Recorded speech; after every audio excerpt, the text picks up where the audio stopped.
We're going to go ahead and get started. That's the little lady telling you to start. All right, but I'm going to open this meeting for July 27th at 7:05. Please stand for the pledge and the invocation. I pledge allegiance to the flag of the United States of America and to the republic for which it stands, one nation, under God, indivisible, with liberty and justice for all. Oh, Sal's not here. Joseph, could you Can you hear read me? the invocation? Can you hear me? Yeah. Well, Heavenly Father, thank you for this opportunity again to come before you. Continue to guide our town, guide our staff and all of our citizens, and help us to continue to seek you for all your guidance. Protect our town, protect all that we're trying to do to better our town. To continue to help us to make the right decisions, dear Lord. As you all know, we are in our budget season. We want to make the right decision so we can move our town to the next level. There are a lot of things that's going on in this world, dear Lord. We just ask you to be in the midst. So as we always say, dear Lord, with us and help us to make the right decisions with your guidance. Keep us safe, keep us sound, and continue to protect us. In your name we pray, amen. Amen. Thank you. Thank you, Joseph. All right. Roll call. Right, Commissioner Pollan, Here. Vice Mayor Satterfield, Present. Commissioner McMullen, Present. Commissioner Ramos is not here, Mayor Stark, Here. we have a quorum. All right.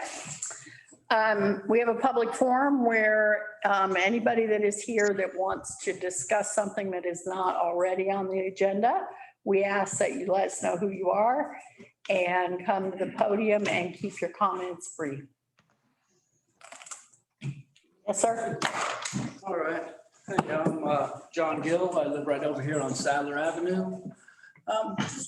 My question is with the improvements that are being made on Oakland Avenue, with them putting the nice entrance to the dirt roads, is that just going to be on Oakland Avenue, or are we going to do anything up Tub Street? That would be a question, I think, for Parker.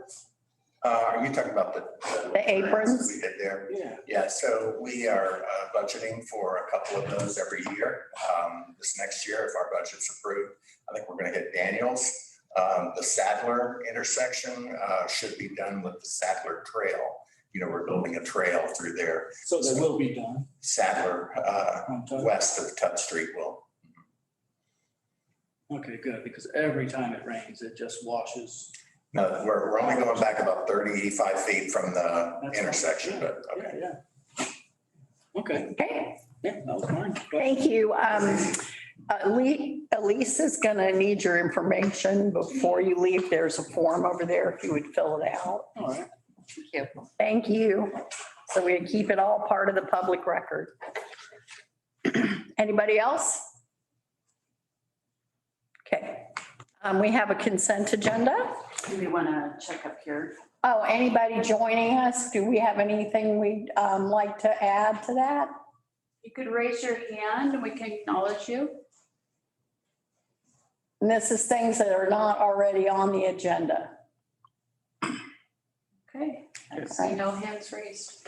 Thank you. Usually there's nobody there, so I'm sorry. I missed you. I will make sure that we keep you included.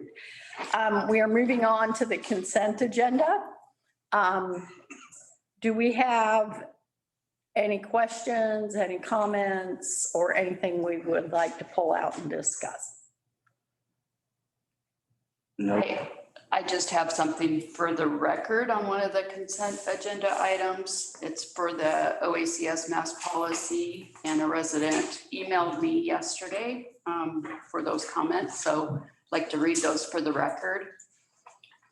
It's good evening. I'm ready to ask you to reconsider putting the optional mask mandate on Oakland's Town Commission consent agenda. The COVID-19 Delta strain is a rapidly changing scenario that requires a thorough assessment to keep our kids safe.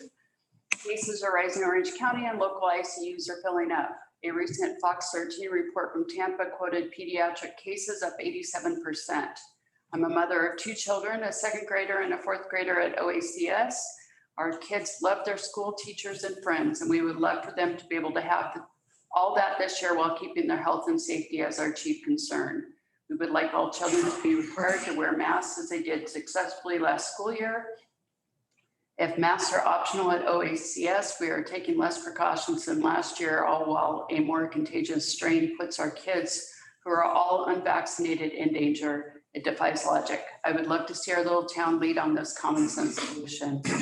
Please vote to protect our kids with the one tool we have that helps. The American Academy of Pediatrics, our kids' doctors, have just told us that requiring masks is one of the best ways to protect our kids this year. We all want life to return fully to normal, but we can't ignore our reality. Without masks, more kids will get sick, more kids will have to quarantine and miss school, and more parents will have to take off work. Let's do our best to avoid that, and please vote to require masks at OACS this school year and at least until vaccines are readily available. Thank you, Heather and Matt Baylor. Thank you.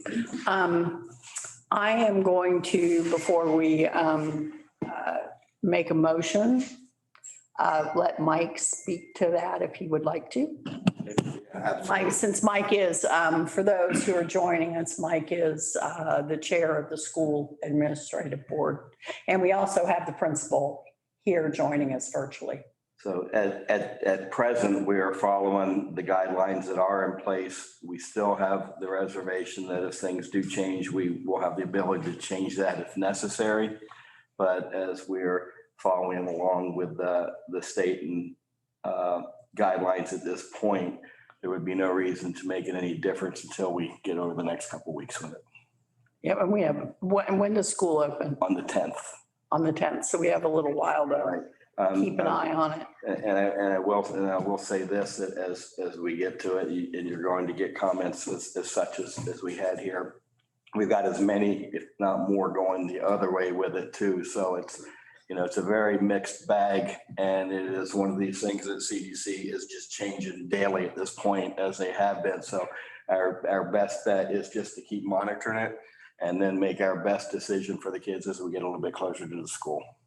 So right now we're adopting The voluntary, but we could change that at We any could time. change that if we want to, yes. Okay. All right. Do I have a motion? I'll make the motion to accept the consent agenda as presented. Okay. Second it. Okay, it's been moved and seconded. Do we have any further comments at the table or from Joseph? Okay.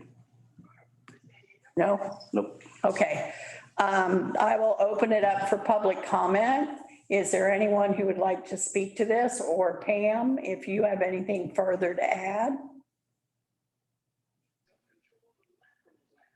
So is there anybody else that wants to speak? And then I can speak after if you wanted to, or you want me to speak now? Do we have anybody raising their hand? Please raise your hand if you wish to speak on this subject. Okay. Pam, I think you're up. Pam, Principal Dwyer. So the only comments that I wanted to make is that although the conversation remains fluid, as we continue through that the districts surrounding us have maintained an optional mask policy so that it is a parent's right to choose what is best for their children. I can tell you that the majority of individuals that have approached me have looked for our school to be that option. They were greatly appreciative of us being one of the few schools that did have the majority of being in the building an option last year. And then additionally, I just wanted to add the note that the governor himself has issued an executive recommendation to keep it optional, and also just as of late has indicated that he is willing to take it to legislative action if schools do mandate the policy.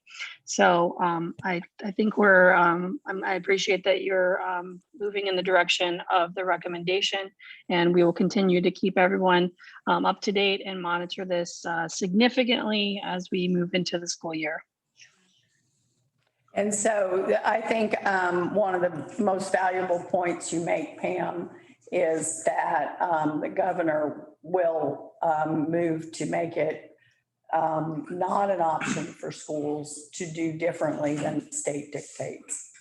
So we'll be, like Pam said, we'll be monitoring this. Okay, anything else on the consent agenda?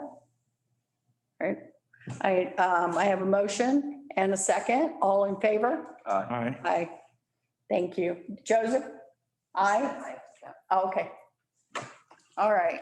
Other policy matters, approval of the town's proposed village and budget.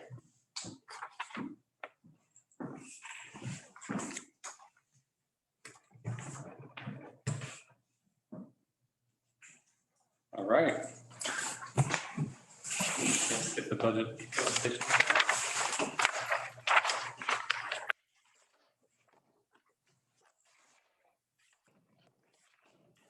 All right, so Steve Coombs, town manager, and this is the budget time of the year. This, what we're going to do tonight is talk about the tentative budget and the millage rate and the public hearing dates. Just as a reminder, when we set the millage tonight, it's what's going to be on the trim notices. We can't go any higher than what we set, so this will be the maximum, but when we get to the public hearings, we can go lower. And that is the intent. As we go through this process, we will be looking at, and I'll talk a little more about it as we go through the presentation. So anyways, so the purpose of this is to provide the town commission a summary of the 2022 tentative budget, the millage rate, and the public hearing dates. And just a quick outline here, I'm just going to talk a few budget principles, general fund, utility fund, impact fees, talking about projects for next year, the public hearing dates, and then the requested action. So just in general, as staff goes through this process, we do look at the millage rate closely. We have to base the budget off the millage rate. You know, two of the things that we're trying to do here is look at the millage rate, reduce it when it makes sense and it's reasonable, and then looking at adequate reserves. You've seen over the course of 4 or 5 years where the reserves have been for the town. We were at a very, very low point, especially with the general fund. We've been building that up over time. We're going to talk about the audit for last year on August 10th, but it really is a balancing act of, as we have this growth, looking at that reduction to the reserves, but also making sure that we're shoring up the town financially, meeting those expectations of the commission and the recommendations of the auditor that we get every year. So that's what the balancing act is. So again, there still was a few pieces of information that we needed in order to make that final decision to recommend reducing the millage to the commission. Those will be coming in over the course of the next few days, next couple of weeks. So in September, it's very likely we'll come in with the recommendation to, again, reduce the millage. And we have done that 2 out of the last 3 years. And 3 years ago, the millage was 6.75. The commission reduced it to 6.65, reduced it to 6.5. We kept it at 6.5 last year because of COVID and the impacts. We weren't sure how things were going to go, where things are going to be. Things are coming back strong. So there is that opportunity to, again, make another reduction to the millage. And then again, planning for infrastructure projects would be the last thing we're looking at. So I'm just going to go through this real quick. The total general fund budget is about $6.3 million.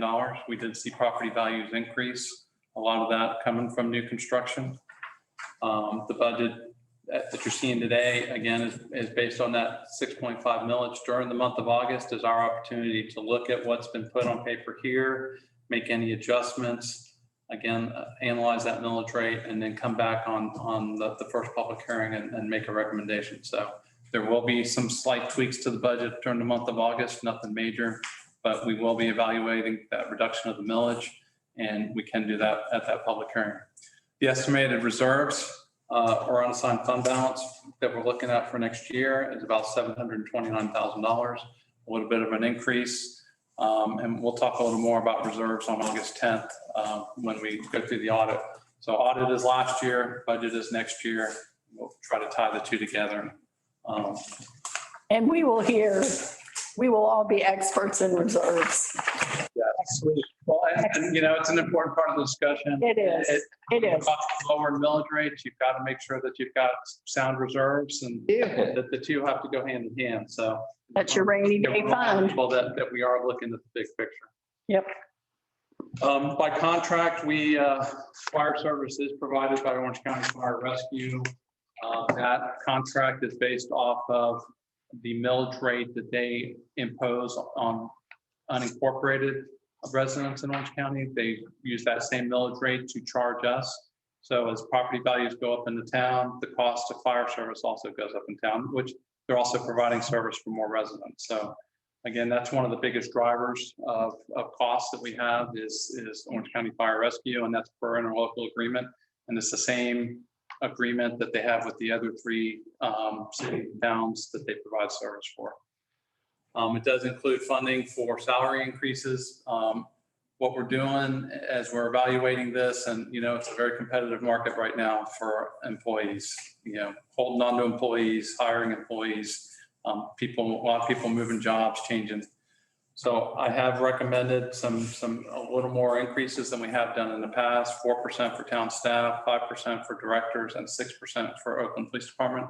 Some of that's going to be 1 to 2% of that's going to be across the board for everybody. And then the rest of the increases will be based off of performance appraisals.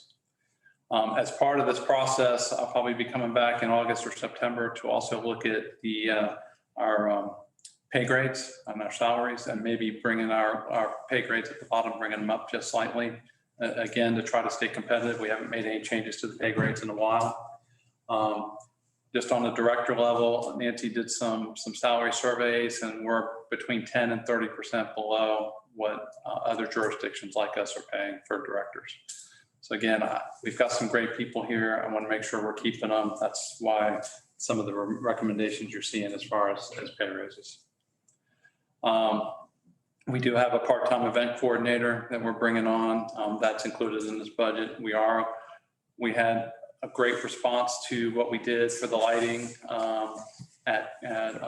during the holidays last year. The Light Up Oakland, we didn't get to do an event. We're looking to come back around and start doing events again if things will stay settled with COVID.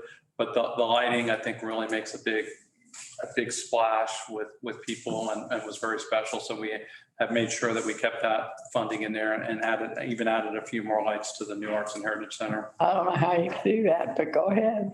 And then for this year, during the course of this year, just to kind of give you an update, we had a revolving loan that was on the books for a number of years. It's what we started the seed funding for the wastewater project.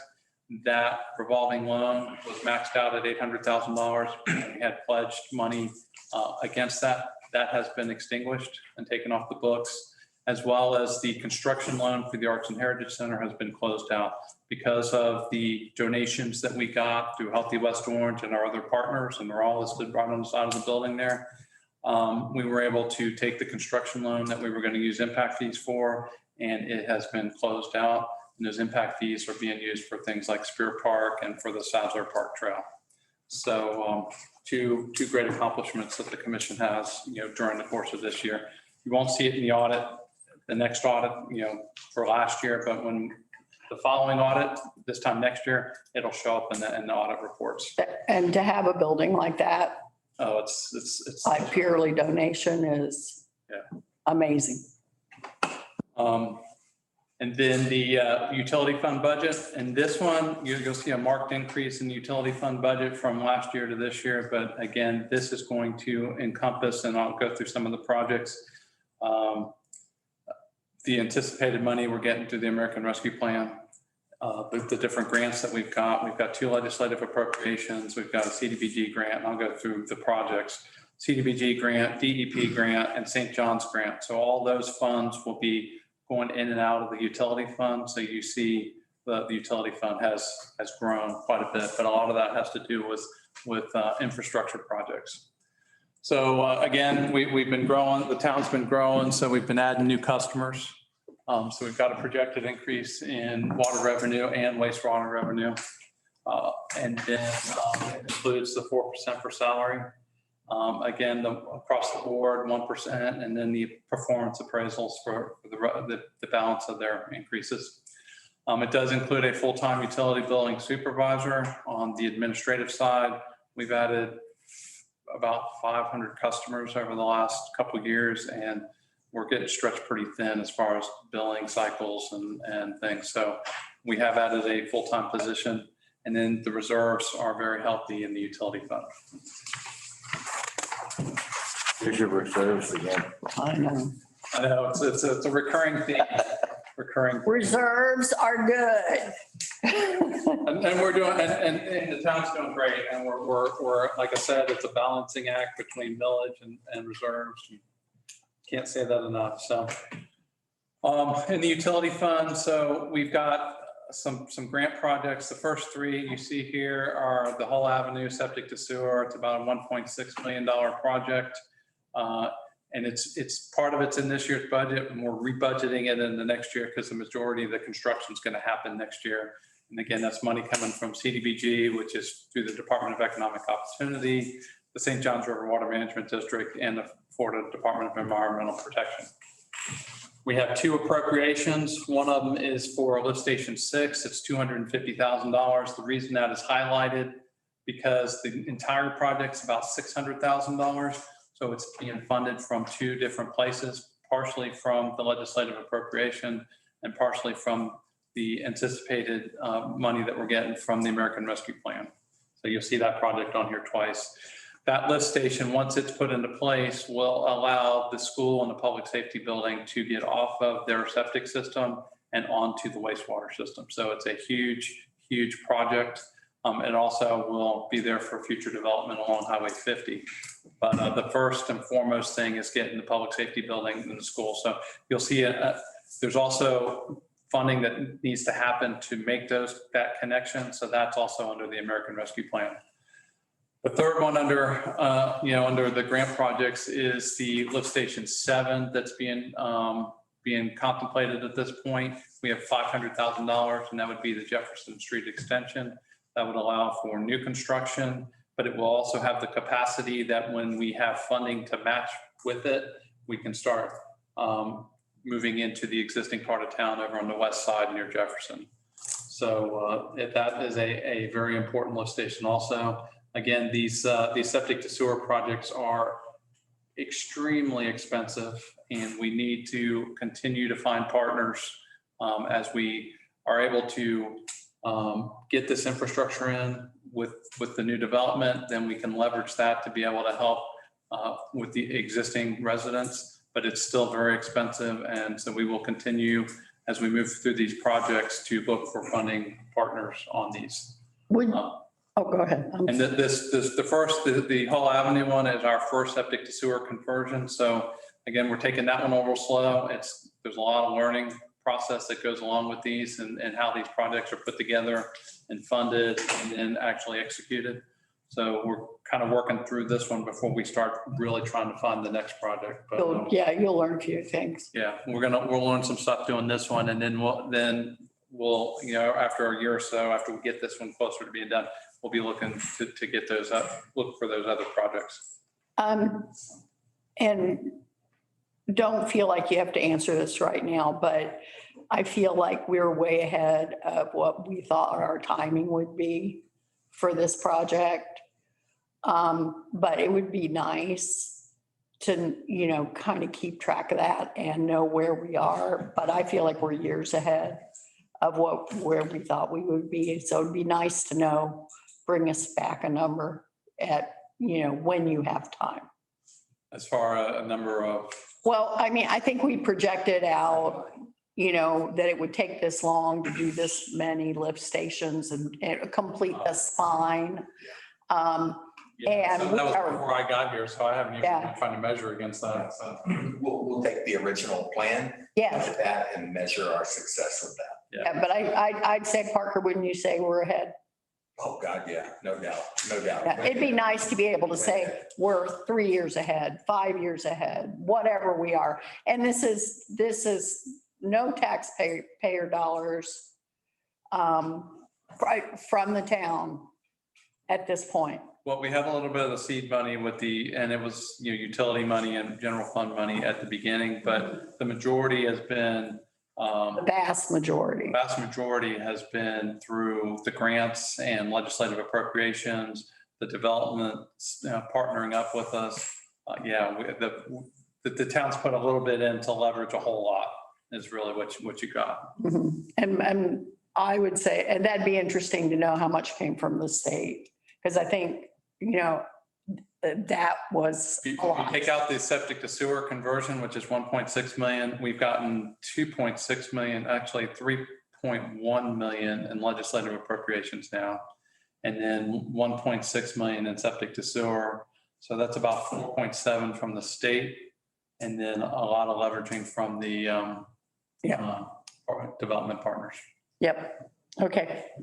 But it would be nice to be able to say, I'm more interested in saying, when we started this project, we estimated 10 years and we're 3 years ahead. I think that was the number, wasn't it? I think it 10 was years. 10 years. I think it was 10 years for the spine. It was like 30 years. It was 30-year plan to do the whole town or the majority. All the way through. Yeah. Majority. But I seem to remember 10 years for the spine. The spine's done. Yeah, Will be pretty much. very soon. All right. It's planned anyways. So American Rescue Project, one other thing in there is we also allocated, because water and sewer are two of the things that you can use that money on. And so it makes sense to really invest in infrastructure here long-term with that money that's being provided.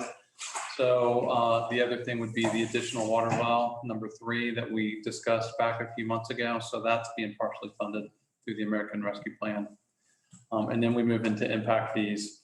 So, we have, I think, 6 or 7 different impact fees that we assess on new construction coming in. Some of them are on residential, some like parks are not on the commercial stuff, but any new construction coming in paying impact fees. So we've got the water system, the water impact fees, and the estimated balance that we have in there is about $770,000. Again, we're allocating a little bit for the Northwest Loop study, and that's really just in case we need to make some changes, because we've got so much going on over on the west side with the turnpike and just making sure we maintain water flows. Mike's got some money in there in case we need to react to a situation over there.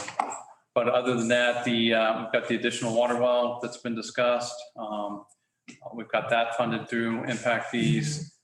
The alternative water design, we've got some seed money in there to continue that project, moving on with design as we're looking to use that project for legislative appropriation in the future, as well as probably some revolving loan funds.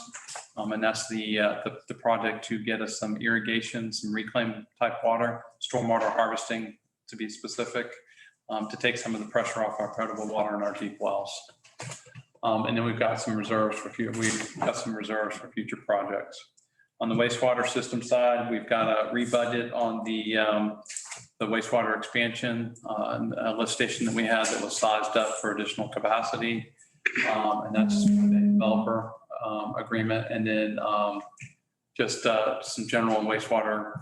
We've got some money in there for the septic to sewer project if we run into some costs that are not covered by the grants. And then Parks and Recreation, we've talked about this a couple of times here recently. We do have impact fees. Again, originally, a lot of these impact fees were going to go to pay for the Arts and Heritage Center. We've been able to reallocate those into projects. So we've been doing some expansion and some upgrades to Spear Park, and this would be phase 3. And right now, this number is just a placeholder because we're still working on getting some information as we talked about the shade sales. And we'll also include Pollard Park as part of that discussion. But we did, in the master plan that we did, have a pavilion, a butterfly garden, and a junior basketball court. So right now, this $150,000 is a placeholder. It may change when we get to the September public hearings, once we get a little more information on what we need to budget for next year. But that's essentially what we're looking at, is those 4 parts of Spear Park. And then on the Sadler Trail Park Phase 2, and that's just a placeholder name at this point. We are looking to do some landscaping and the actual paved trail during the course of this year. And then next year, we would look at doing some amenities along that linear trail that's being put together. So that would be playground, exercise stations, dog park, and we are thinking about how we can partner up and maybe get some grants on that. Any questions? Yeah, I know you had told us this, but I don't remember. That does away this year with that big berm that goes along it. What we're doing is Mike's got the plan for the landscaping, and it's going to go in first. And we're going to let it get established. Okay. And then we'll take out the berm. I think a little bit of the berm furthest west may go away. Correct. And Okay. then the rest of it, once we can get the landscaping established, we're trying to get the landscaping established and get that buffer. You did tell me that. I just couldn't remember. And then we can deal with the berm. That way, it's not such a big adjustment. Law enforcement, again, we're having some capacity issues over at the building. We need some space, so we're looking to do some renovations over there to increase the capacity as far as workstations and some of the things that are going on over there. So we've got that, and Chief Peak's looking and doing some investigation on the kind of interior renovations we can do over there. And then we also have a camera project that we're doing some legwork on right now, as far as adding some cameras out on the roads with some license plate readers, just some public safety things that we can do to kind of expand our presence on the road. So both of those, he's working on those. And then we've got some reserves for future projects. And then transportation's the big one.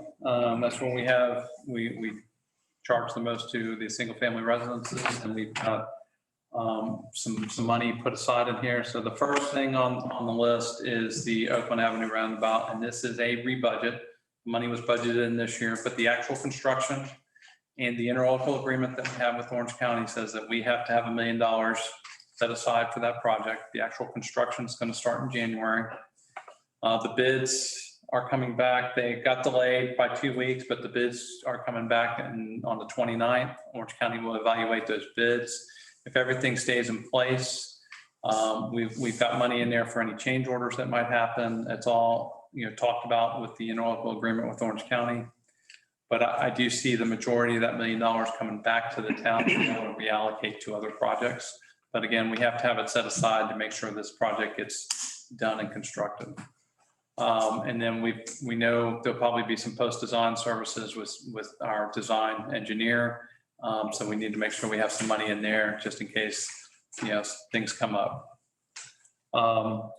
Again, Mike already talked a little bit about turnouts at the beginning of the meeting. We are just working our way through trying to make some improvements where the dirt roads hit the pavement and doing these turnouts.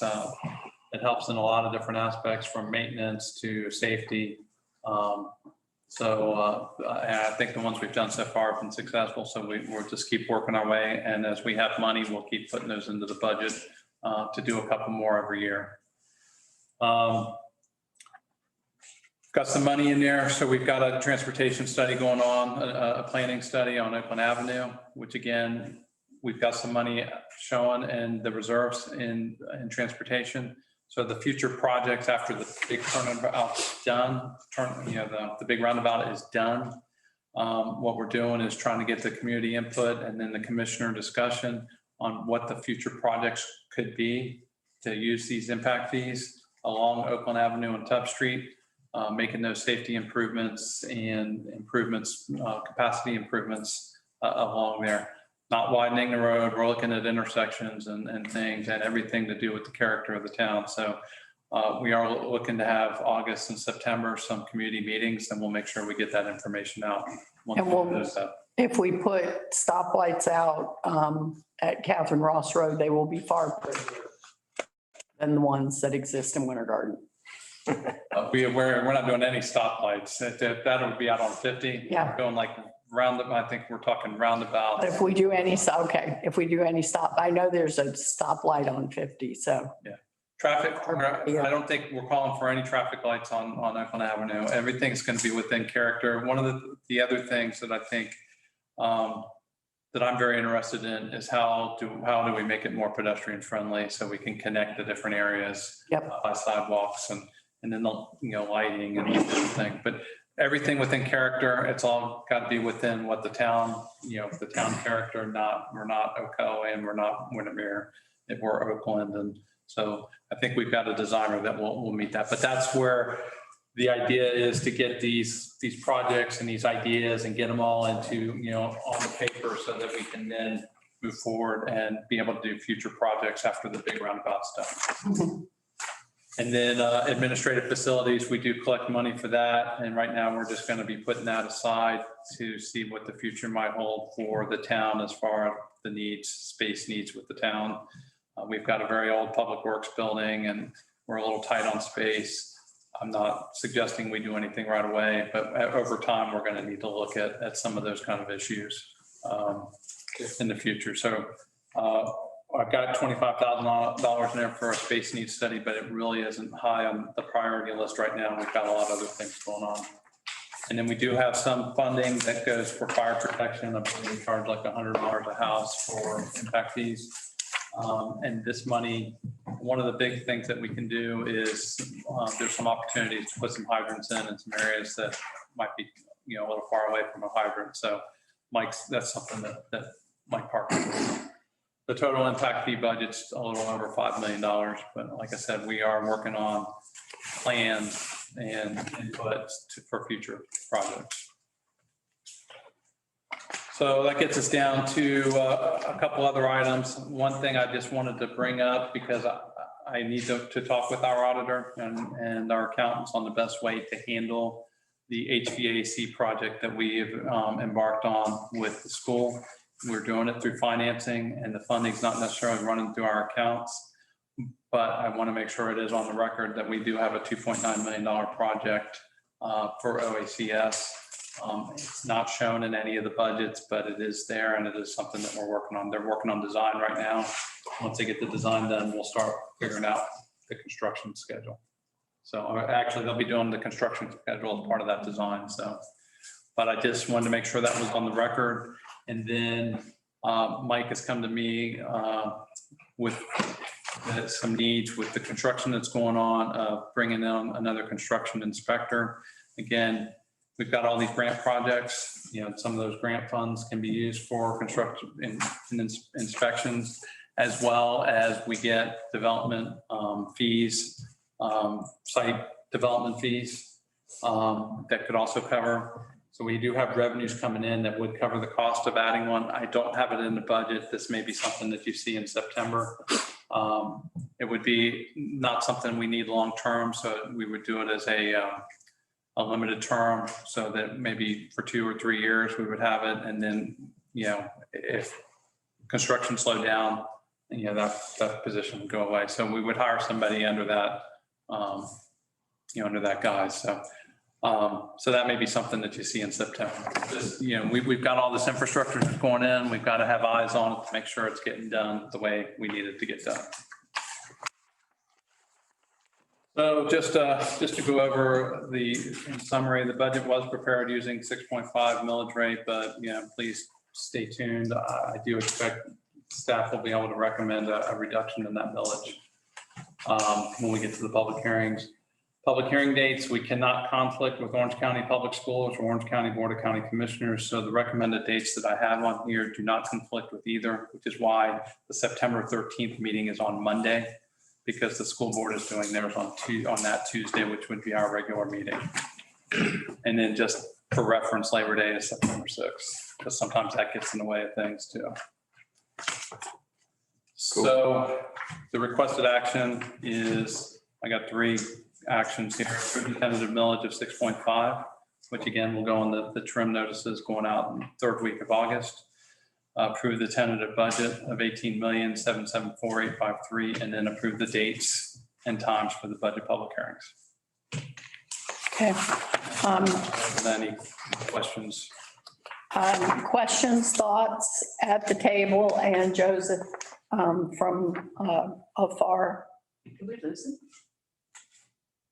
He might have bumped down. Looks like there's a lot of people on. He just fell off, but hopefully he'll be back on. Okay, so let's start at the table. I have a couple of thoughts. I want to see the millage rate go down. I wish that the timing of how we have to do these budgets was better. That's not within our purview, so that we could set the millage rate and that it be included in the trim notices as what is really going to be the millage rate. But that's been our goal every year. Last year, of course, was a different year. I made a couple of notes. Donna knows this better than anybody. We do pay a lot of money for fire. We could not. I'm going to make a statement, and we could not provide the level of service to this town ourselves. We just could not do it. The deal that the commission made with having Orange County Fire be part of our services here, I think was just awesome. It's just, they're a great partner. They work with us. They are I partner. I have one of the chiefs that's on my staff meetings every week. They've just been wonderful. I wouldn't change that for the world. And Orange County, like we just redid the interlocal a couple years ago, and it's as favorable as you can get. And it would be prohibitively expensive if we did our own fire department here. Mhm. And we'll be continuing to do rate studies as we go forward. We believe that we have opportunity for our employees, but we do definitely look at the rates that are paid to like municipalities. Yes, it's a very, very competitive landscape out there right now. Yeah, and so, it might be wise, to give it a little bit for things to settle down. One thing that we put out to the public, but is also something, is O&P. Is there any highlights for O&P other than bathrooms we're going to get bathrooms out there, and that is also done by donation? Yeah, so Jennifer was here on the 22nd. I believe that you were out on that particular meeting, Mayor, and she gave a presentation. She talked about the things that were going on. She did mention that they are adding bathrooms, and they have noticed it on Facebook. They are adding 3 bathrooms, and they've got 2 private foundations that have donated. They didn't really want their names out there, but they have 2 private foundations that have donated to construct those bathrooms. So yeah, that's their next project. They just finished the boardwalk through Healthy West Orange this past year, and now they've got some bathrooms coming on. So Jennifer's doing a great job out there, and we support them.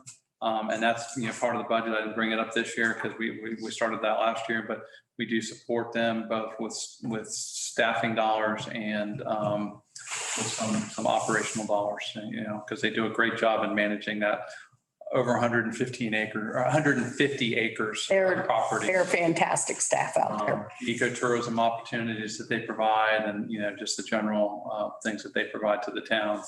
Yeah. That's almost 13% of the town is. Yeah, I think I was under the weather on the 22nd. Yeah. Those new bathrooms are going to be hooking up to the sewer system also. That's awesome. I will say that Jennifer has been the perfect fit. for us. Perfect fit. I mean, you couldn't have asked for anything better than what she does. Yep, I agree. She'll be included in that 5% also. Hey, anybody else at the table? Just, again, like always, just a great job for all you guys.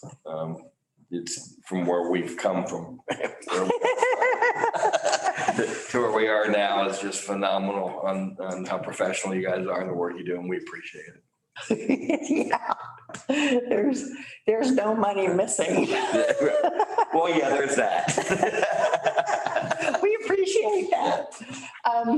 So Joseph, you're back. Do you have anything you'd like to add to the conversation or any questions about the budget? No question. Just want to say a great job. And, as we just mentioned this a little bit, you see the growth in the financials. I mean, it's not like we are a money-making entity, but you just can see the growth and the great, management of it and just getting us prepared for the future. So just kudos to the entire staff. And, it's exciting to see what is being done and what we will be doing in the future and how it's being managed in a great way, along with lowering our millage. So without any major commercial coming on board as of yet. So great job, everyone. I'll be curious to see if anybody else lowers their millage in Orange County this year.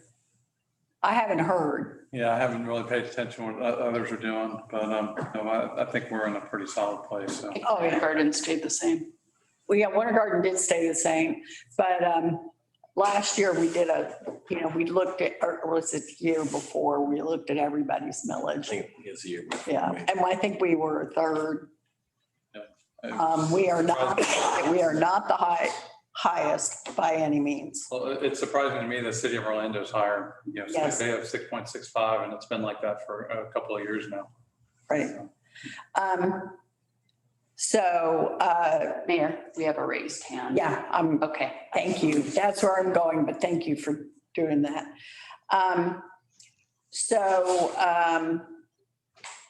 Is there anybody, Donna, do you have anything? Okay. Is there anybody from afar? Please raise your hand. I see Amy got her hand raised? Oh, Marcia, please state your name and your address and let us know what you think. It's actually Judy Rosser. Oh, okay. You can't be doing that assumed name there, Judy. Oops. We live on Briley Avenue. Judy Rosser, Briley Avenue. Steve, I may have missed it, but I saw on the one slide, the Star Street expansion. Where is that headed to try to mitigate the traffic issues that you're foreseeing down the road? So, yeah, I didn't go over that one specifically, but the Star Street, it's in this year's budget. It's the construction probably won't happen until January, February is what we're hoping. Mike's been working diligently on that. We've got a design and a plan, because one of the biggest issues that we had was stormwater. So this is on the south side of Oakland Avenue, between Oakland Avenue and Highway 50 is the project that we're talking about. As part of the development construction with Tractor Supply and Lakeside Church, they are developing Star Street from their property up to Highway 50. And what the town's trying to do is connect from Oakland Avenue up to the back of that property. It'll be town road all the way to Highway 50. So that project, like I said, we're looking to be able to do construction to do that paving and get that stormwater work done probably January, February, to try to help with some of the other things that are going on construction-wise. Thank you. Okay, do we have anybody else with their hand raised?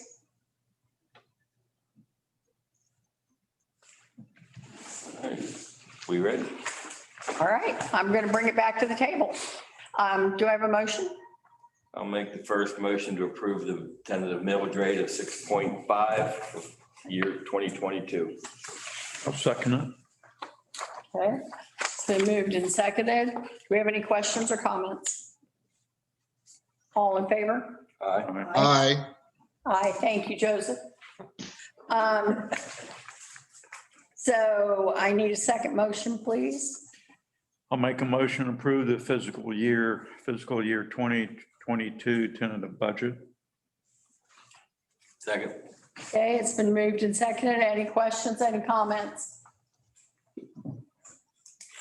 All right, all in favor? Aye. Aye. All right, Joseph, you want to get in on this one or not? I need one more motion. Well, I'll let y'all have it in the house. Okay, I need a motion, please. Okay, I'll make the motion to approve the dates and times as presented for the budget public hearings. I'll second it. Second. There, let him set. We'll take the second by Joseph. All right, any questions, any comments? All in favor? Aye. All right, thank you very much. This small deck represents a huge amount of work. So And I'm hoping for good news on the first budget hearing. Did you have a question, Donna? Oh, I thought I saw your hand. All right. We are to town manager reports or staff reports. Take your life in your hands. Anything, Mike?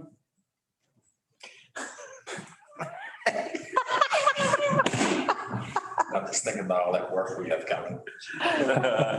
Yeah, it's making your head spin. Keeping Public Works busy. I have a couple things. Okay. I had someone reach out to me that wants to talk about rules for the pickleball court. We seem to have a lot of people wanting to use it, so I'm looking into that. I don't have anything definitive yet. When I do, I'll bring it back to the commission. But we are getting a lot of people using pickleball, so we just need to have some way to keep people moving through there, and so I'll work on that and come back with some information for the commission. I went to a meeting on Thursday on the West Orange Trail. Joe Dunn with FOLA is very passionate about the trail, and it's a very important part of what FOLA is doing as far as their loop around Lake Apopka. And so he had some representatives from both Winter Garden, Ocoee, and the West Orange Healthcare District to talk about the West Orange Trail. So you may see a resolution in the coming months. What the big thing was trying to keep the character of the West Orange Trail, the trees and the shade and the buffers and all of that. So as they work through that, and it was at the chamber, and the chamber was also involved. So I may have a resolution to bring forward to just, say that we're in support of that, which we are. So I'll bring that when it comes to fruition. And again, I can't go without a meeting without talking about the Turnpike widening project. That bridge, the Oakland Bridge over the Turnpike, will be demolished in September, October. They will put up signs 2 weeks before. I still talk to people that have no idea that it's coming. So as many times as I can get that on the record, I will do that. And we'll keep that going. The mayor and I have a meeting with Commissioner Nicole Wilson on Monday at 9 to talk about some future transportation. And it kind of dovetails with the study that we're doing on Oakland Avenue. And some of it has to do with future sales tax funding if that does come to fruition. And then the Arts and Heritage Center will be open this Saturday from 11 to 3. yay. And are we planning more of that in the future? Yes, we're working on that. That's awesome. I think you're going to have a lot of traffic. Alicia and Ashland have been working on that plan. So yeah, definitely that's been part of the plan to transition into more days. So Tell you, once we venture out of work days into leisure time, we're going to be pleasantly surprised with the people that are going to go through that thing. And that's the whole purpose. Yep. yes. Okay, Donna's got something. I do have a question. I wasn't quite understanding when I was reading the thing on, I know there's the road on the trail and then there's the bridge on the trail. I know one's going to be done and then the other, but I didn't really understand. So first thing is the road bridge is going to go away. When they replace it, because they've got to do all their work because they're widening the turnpike. When they replace it, there'll be a bigger span. It's going to be wider, and it's only going to be 2 lanes, but it's going to have 8-foot shoulders. Okay. Because right now there's no shoulders on that bridge. Right. Then they'll take out the pedestrian bridge Okay. and they'll route the pedestrians onto the 8-foot shoulder Mhm. temporarily until they replace the pedestrian bridge. 12 months, 12 months. Okay, so my next question about that is because I know that the fire department, probably the police department too, that they're out in the area more, but the fire department's going to have to make a detour up 50, back and down, back around. Have there been any time studies to see about mutual response from any Claremont stations that might run closer than our station? Part of what they're supposed to do is they're supposed to get letters out to all the agencies, Oakland PD, Orange County Fire. We've already gotten the detour plan out both to Oakland PD. I don't know if we've sent it to fire yet, or did you send it to Chief Bates? No, just But there, and also because Lake County Sheriff, Lake County Fire, Claremont are all part of this because it goes all the way down to Right, but Midland. what I'm talking about more is do the time studies so that in the CAD system for 911, that Claremont, if they're closer, could go out first, and then Orange County 37 would be second. They're supposed to, that's what Because I'm it saying. takes a little bit to update. I mean, it's not just overnight to change the 911 dispatching, the CAD system. Just a thought. I mean, it's. No, I understand. Good thought. This contractor is on the hook to notify everybody and make that happen. So, By notifying people that it's going to be done and actually seeing to it, because if you get to the point where they're tearing this road up and then there's an emergency and nobody thought, oh, wait a minute, they're gonna be 5 minutes longer. Well, I mean, 5 minutes. This is a doesn't stop, lifetime, it's a lifetime. but it Yeah. could be. we'll see to that. We'll see to that. Yeah, I think, while it's not our, Just FYI, I did get the detour plan. I am waiting on them to contact me. I've asked them for a liaison form. DOT is going to contact me so I can, my concern is with code 3 calls. We're already planning for this. I am aware of it. The goal is to keep response times below 6 minutes. I do not foresee a problem with that. And as long as I get the things that I asked for as far as the liaison, because there's going to be detours everywhere, as long as I can get with them and talk and make arrangements where I can get my officers through certain detours when we're required, I really do not foresee a problem. I mean, no disrespect to the police department. I know you guys are out roaming more than the fire department is more stationary. Yeah, I can't speak for the fire department. I know, and I mean, quite honestly, my background is fire department, so I kind of am familiar with that.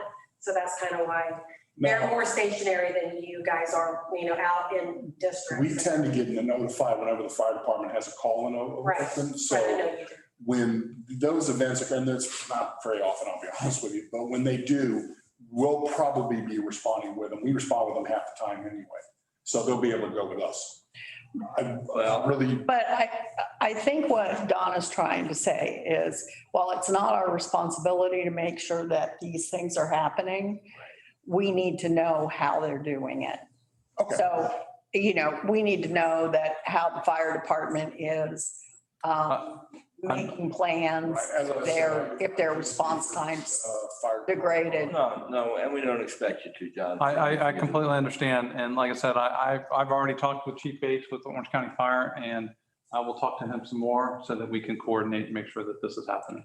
But I have already let them know because he wasn't aware that the project was even happening. And so we are going to try to make sure, because I don't want any issues with this either. Right, because I just know they'll go out and do time study runs for, surrounding, and then they would have to change the CAD system to see who's first out, second out, third out, all that stuff. I have reached out to Chief Peak. I have reached out, Chief Bates, like I said, So is you on. have a chief on your. He's on my staff meeting, so I've already talked to him about that. And so we definitely have tried to communicate. I've tried to go over and above Yeah. what the contractors have been doing But it might. in every sense of Yeah. this. It might be worth a call, I think she's saying, for our own sake, to the Claremont side, to make sure they're kind of in the same. Well, and I'll get with Chief Bates because that's fire needs to talk to fire. They speak the same, Yeah. they speak the same language. So I'll talk to Chief Bates. I should see him tomorrow and Okay. make sure that we're having that coordination. And it's just, it's a matter of comfort. God forbid that you find out after somebody dies, that another fire department would have been 5 minutes closer. Yeah. Then what? Yeah, I've been trying to go over and above on this, from. I have no doubt, Yes. no doubt that you have. So we'll continue to do that, but it's the ability to answer the question. Yes. So, thanks, Don. Okay. All right, anything else before I go to the table? Okay, Rick, you get to go first. I'm good. Oh, okay. I'll pass. Joseph, Just a reminder, the FOC conference is next month, and I know there is also an invite to the breakfast, and I know Elise already sent it out. And so please, if you Oh, want to that's go to the right. breakfast, Got it come on today. out. Yep, all Excuse me? right. Yeah, that's between 3 different league of cities, so we do it every year. And so we're one of the 3 I've hosts. been to I've been to those, and they're very nice. Yep. That's all. Thank you, man. Steve stole my thunder regarding meeting with Nicole Wilson, but that's okay.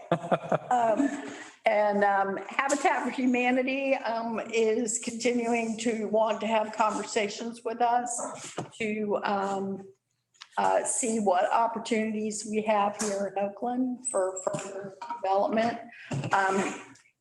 And what I'm hearing, and Steve, you confirmed it this week, is Home at Last has built their last home. Yes. So, Period. right. Yeah, they were just going to quietly. So, but people do ask, who we throw our support behind, and, we've thrown our support behind both, but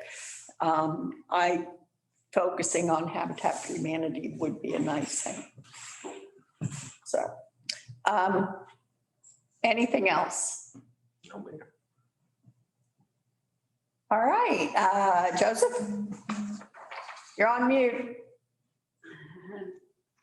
Yeah, I muted myself, and I apologize. If all hearts and minds are satisfied, it is now 8:05 p.m. Let's adjourn. Have a great day. See you soon. Thank you. Thank you so much.